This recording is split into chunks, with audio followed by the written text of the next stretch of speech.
tropical spring evening here in Baton Rouge. The temperatures, the humidity, and the golf scores are all about the same, all at about the mid-90s.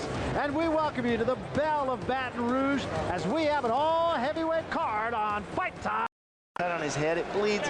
It's so hard to stop there. The only thing that's up there is your skull and blood capillaries in your skin. That's right. They usually look nastier than they are, but in this case, some people have a brain up there too. So. This one looks nasty. I'm not sure that really hurt or it just knocked him off balance. Wasn't on the right spot.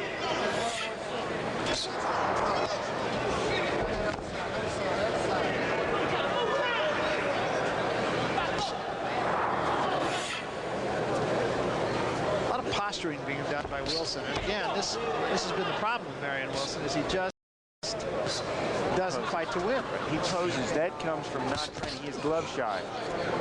Not training. He comes into these fights with little or no shape, no condition. 5 for Sellers, but Sellers having won the last 3 rounds. Yeah, and doing a fine job of keeping the pace of this fight up while still winning the rounds. And not blasting himself out. You don't want to leave it all, in these combinations that he's throwing. I think he's fighting a heady fight, actually. I've said it all along in this fight. He is more mature beyond his 16 matches. And he's following instructions very well in the corner. They are telling him what to do. They are slowing him down. They are getting some outstanding instructions to him. And he's following. They want him to get Wilson to follow Sellers and see what Sellers is trying to do. Take that step back, let Wilson follow you. If you can get your opponent to follow you like that, when you land your big shot, it's like 2 locomotives running together. You'll catch him easier. Easier to knock someone out when you're moving at you. Wilson, who take these fights on short notice, little or no training, no fight plan. They don't know much about their opponent, and they'll take on anybody at the sound of a phone ringing. I had a great deal of respect for them because they're just tough. They don't care who they're fighting. And sometimes they don't even care how much money they're making. It's a profession, isn't it? They just want to get in there and rumble and box.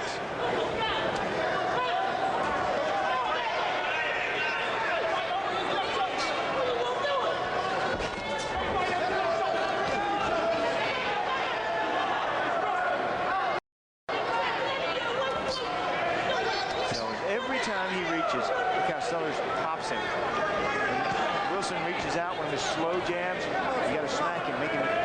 That's how you keep your opponent's love shot. Oh, look at that body shot. Well, too low for the body shot. Also on these fighters who are creeping up there in age, the body works really well with them. I don't know why Sellers not going downstairs, but he's had so much fortune going to the chin, and he stayed up there. Now this round at a decidedly slower pace as we come to the end of 8. We're going 10. We're coming back. We will see more of Ezra Sellers, and like to see him step up a little bit. Heavy-handed puncher. He is a hard hitter, and he punches in bunches. He's a good combination cracker. Showing a good jab. There's a triple jab and a left hand behind it.